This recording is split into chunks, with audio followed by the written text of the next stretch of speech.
दौड़ने से पेट कभी बड़ा नहीं, पैदल चलने से सुंदरता समाप्त नहीं होगी और बैठे रहने से आप स्वस्थ नहीं रहेंगे। इसलिए जिनको शुगर की बीमारी होती, डॉक्टर बताता है पैदल चला करो।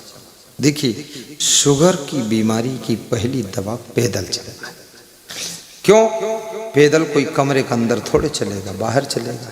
जब बाहर चलोगे तुम्हारी त्वचा में धूप लगेगी और त्वचा पर जब सूरज की किरणें स्पर्श करती हैं तो ये त्वचा विटामिन डी बना देती है और विटामिन डी बॉडी में जब पहुंचती है तो विटामिन डी शुगर की बीमारी को खत्म कर देती है।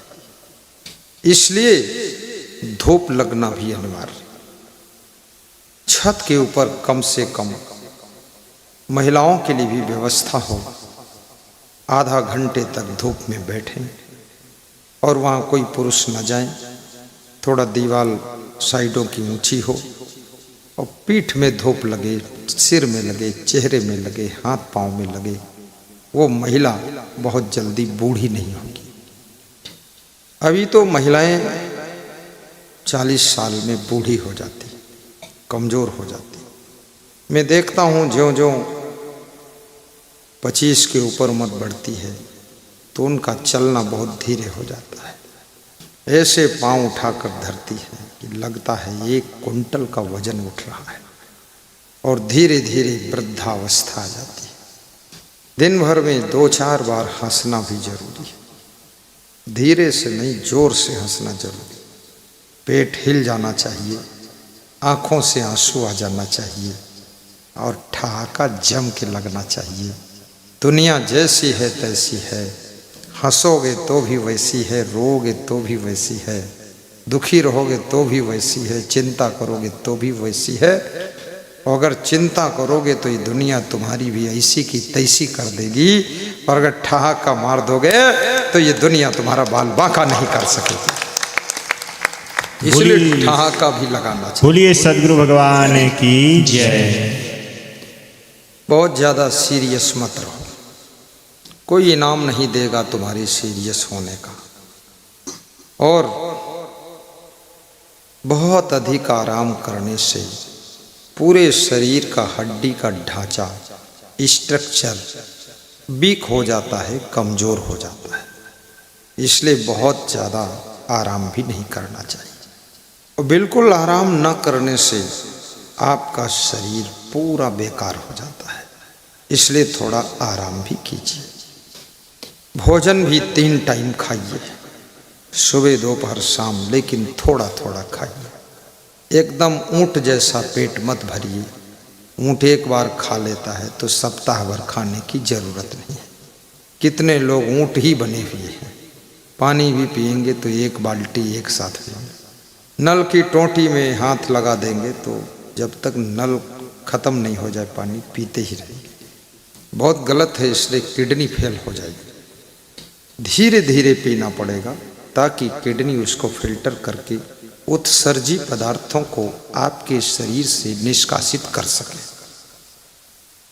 भोजन कम करिए, चबा चबा कर करिए, कभी आपका पेट फूलेगा नहीं। बस एक ही शर्त है, मैं कह सकता हूँ, तुम्हारे लिए चबा नहीं सकता हूँ, चबाना तुमको पड़ेगा। तुम चबाते नहीं हो। कितने लोग तो खीर उठाकर पी लेते हैं, बोलते झंझट कौन करे बार बार उठा के कटोरी से पी ही लेते हैं। और इस दुनिया में कितना ही तुम जल्दी करो फिर भी देर हो जाएगी, और कितना ही तुम काम करो फिर भी कमी रह जाएगी, और कितना ही तुम जागो फिर भी कुछ अधूरा रह जाएगा, और कितना ही तुम परेशान रहो फिर भी पूर्णता होगी नहीं। इसलिए हर रोज अपने कार्यों को पूर्ण मान करके पूर्णानंद लीजिए और हंस करके जीवन जियो। मुस्करा कर जिंदगी जीने का जिनको सलीका आ गया, इस जहां में मुस्करा कर जिंदगी जीने का जिनको सलीका आ गया, सच पूछो कबीर साहब कहते हैं उनको ही जिंदगी जीने का ढंग आ गया, उनको ही जिंदगी जीने का ढंग आ गया। खुश कौन रह सकता है जो दूसरों को खुश कर सकता है। अगर तुम्हारी वजह से कुछ लोग दुखी रहते हैं तो तुम दुखी रहोगे, तुम सुखी नहीं हो सकते। हमेशा दूसरों के सुख दुख पर ध्यान दो। ये देखो कि हमारी बहू सुखी है कि नहीं, सासू सुखी है कि नहीं, खुश है कि नहीं, कहीं उसके कष्ट का कारण मैं तो नहीं हूँ। एक विद्यार्थी कह रहा था, मैं अपने घर में कोई कंप्लेन नहीं करता हूँ क्योंकि मैं अपने घर के बंटवारे का कारण नहीं बनना चाहता।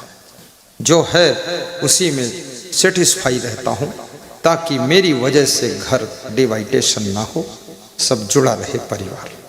वास्तव में पांडव कभी बंटवारा नहीं करते हैं।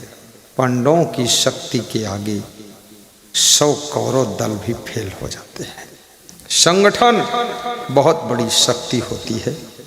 कभी धन का बंटवारा हो जाए, बिजनेस का बंटवारा हो जाए, घर अलग अलग हो जाए, लेकिन फिर भी दिल का बंटवारा नहीं होना चाहिए, मन का बंटवारा नहीं होना चाहिए। अपने भाई के लिए, अपनी देवरानी जेठानी के लिए कुछ न कुछ योगदान, कुछ न कुछ बलिदान करने की हिम्मत रखना चाहिए, तब प्रेम बना रहता है।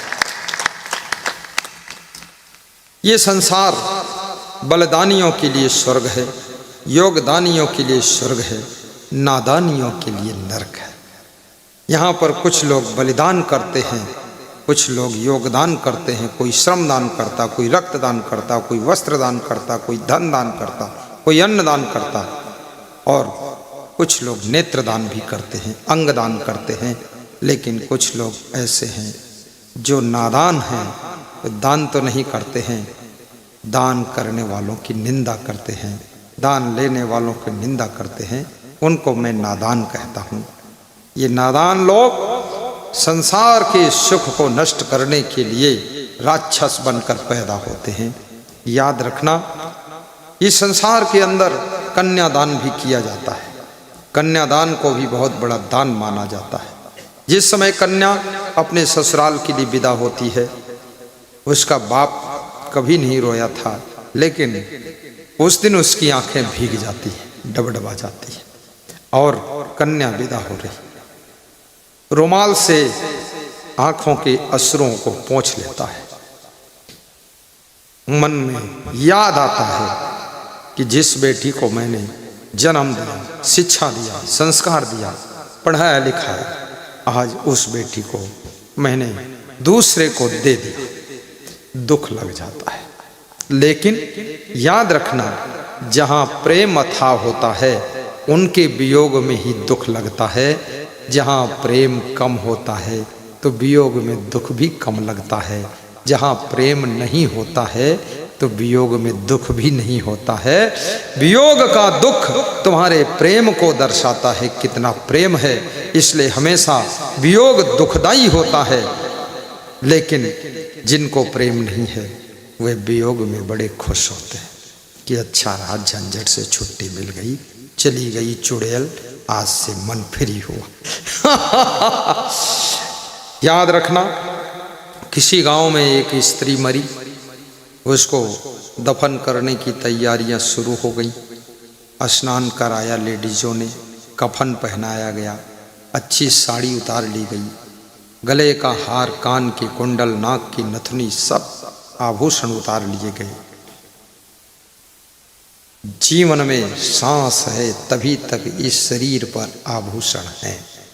सांस बंद ये गहने एक एक करके वही लोग उतार लेंगे जो तुमको अपना कहते थे।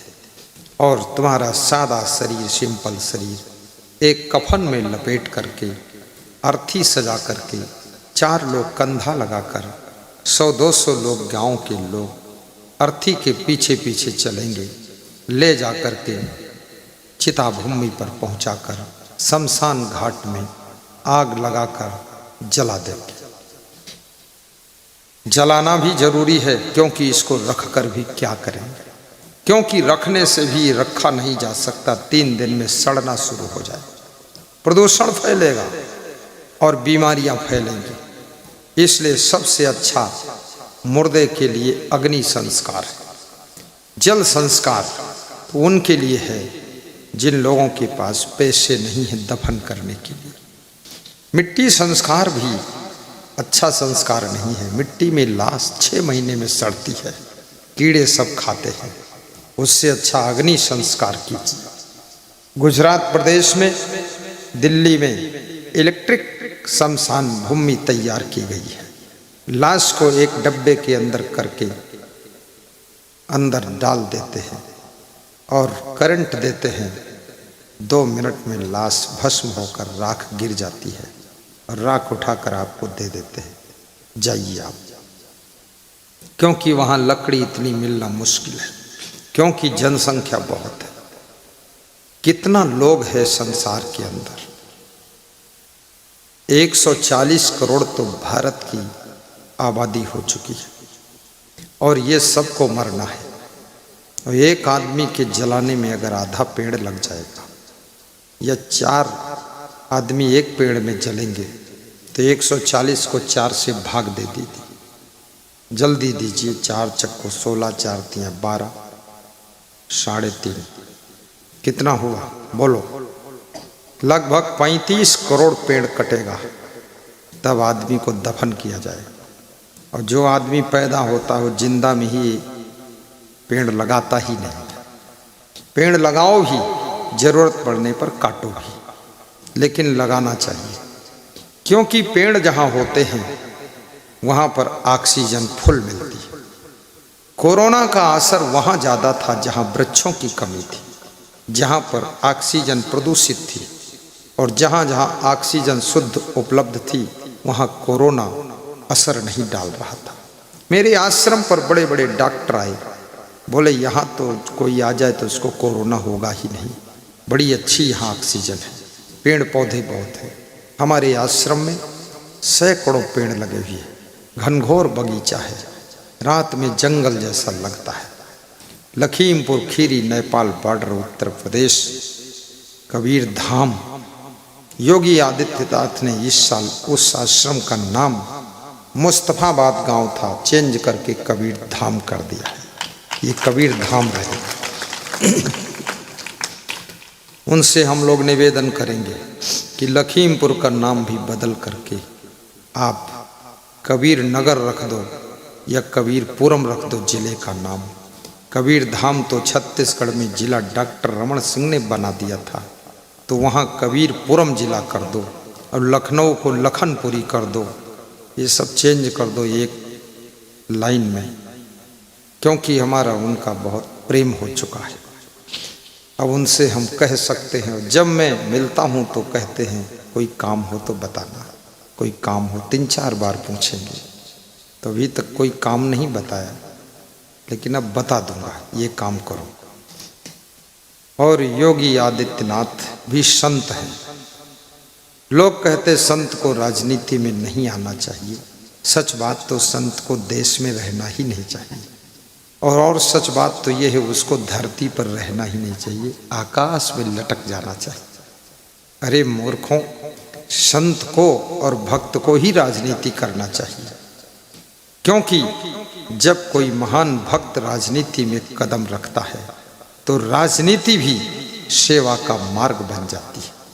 और जब संत किसी राजनीति में एंट्री होता है तो याद रखना, दुष्टों का समन होता है और वहाँ पर राम राज्य की स्थापना होती है।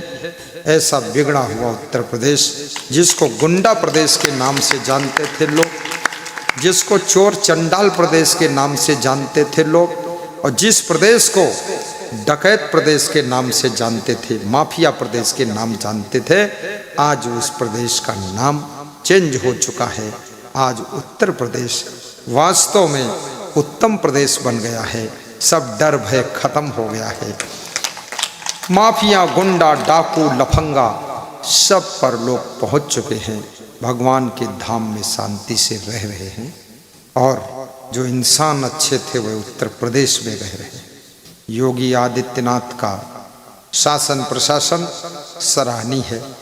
मैं बिहार में जाता हूँ, लोग कहते योगी जैसा सीएम चाहिए है। मैंने कहा एक ही योगी हो, सब जगह थोड़े बनेगा, दूसरा योगी ढूंढ लो। बोले योगी जैसा चाहिए। मैंने कहा जो मिला है उसी में भोगो, योगी नहीं मिलेगा।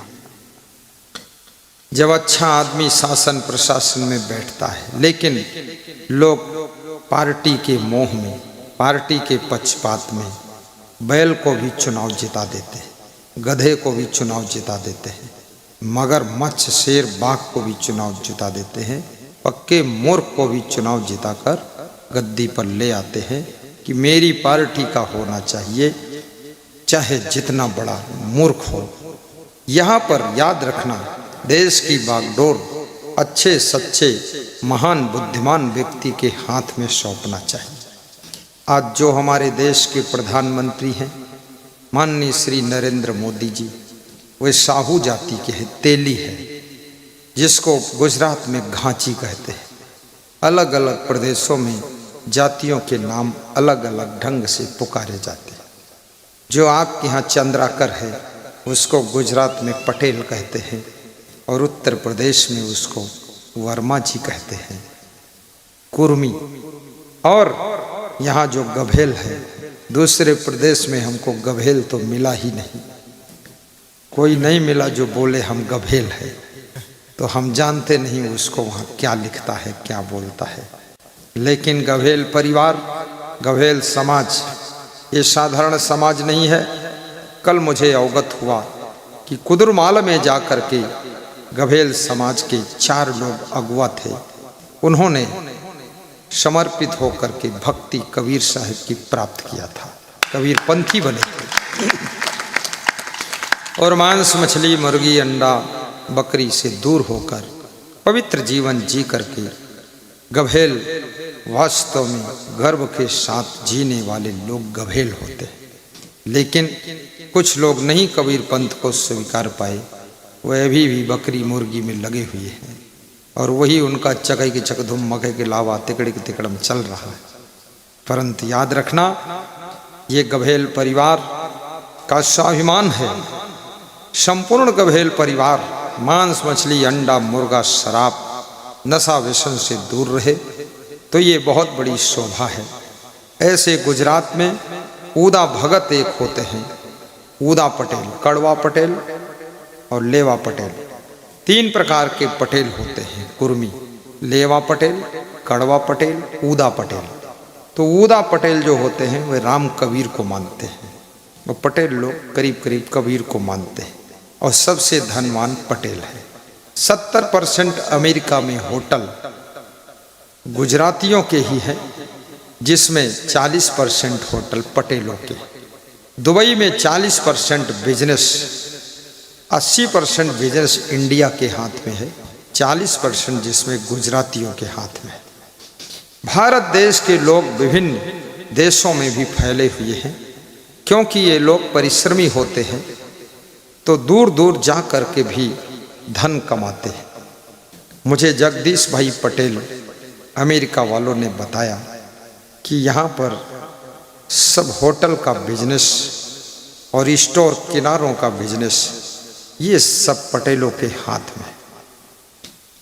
ऐसे गभेल परिवार कोई छोटा मोटा परिवार नहीं है।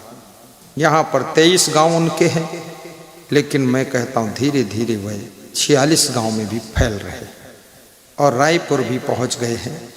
धीरे धीरे मैं चाहूँगा बॉम्बे दिल्ली में भी पहुँचिए और अपने बिजनेस को लंबा चौड़ा कीजिए और मुझको बुला के सत्संग भी कराइए।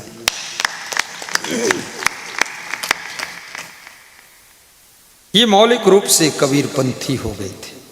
आज पुनः इस कबीर पंथ का ज्ञान फैलाने के लिए, गभेल समाज की भक्ति को उत्साहित करने के लिए, आसपास के अनेक जातियों के भक्तों को जागृत करने के लिए ये समागम डोंगिया की धरती पर श्री राम कुमार गभेल साहब ने आयोजित किया है। उनको अकेले इस समागम से कुछ लेना देना नहीं है। वो अकेले आकर के तो हमारे आश्रम सोनपैरी में जो आश्रम है वहाँ भी दर्शन कर लेते हैं, जहाँ सोनपैरी धाम में हिंदू सम्मेलन 31 दिसंबर को संपन्न हुआ था, जिसमें डॉक्टर मोहन भागवत स्वयं सेवक संघ के प्रमुख पधारे हुए थे और पूरा मंत्रिमंडल छत्तीसगढ़ का आया हुआ था। मुख्यमंत्री विष्णुदेव साई भी थे, बहुत मंत्री थे, पर मैं संकोच में सबका नाम वहाँ नहीं लिया था, क्योंकि डर भी लगता था, भाई बहुत भीड़ है और पता नहीं क्या लोगों का भाव है। 2-4 का नाम मैंने लिया तो वे लोग बड़े खुश हुए कि गुरुदेव मोला याद करिस और मोरा नाम बोलिस। तो हमने कहा तोला नाम बोलिस, लेकिन बहुत का नाम नहीं बोलिस तो के मन में का होइस। मुझे वहाँ पर राम कुमार गभेल भी पहुँचे हुए थे, संजय गभेल भी गए हुए थे और सम्मेलन बहुत बड़ा था। मैंने उनको सम्मेलन के पहले याद नहीं कर पाए हम, नहीं तो वे चावल भी हमको बहुत देते। हम चावल लेना चाहते भी थे, पर अत्यंत मेरी व्यस्तता थी तो स्मरण नहीं रहा कि उनको बताऊं।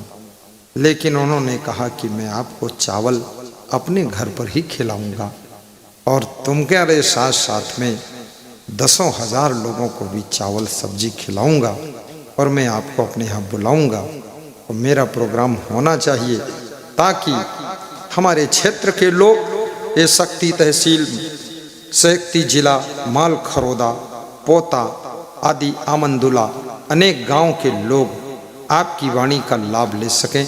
इसलिए मैं आपको बुलाना चाहता हूं, क्योंकि आपके सत्संग से लोगों के मन परिवर्तन होते हैं, जीवन परिवर्तन होता है और जिंदगी को बदलने का ही मेरा उद्देश्य है कि आदमी तो वही रहता है, लेकिन आदमी के विचार बदल जाते हैं, सोच बदल जाती है, स्वभाव ठीक हो जाता है।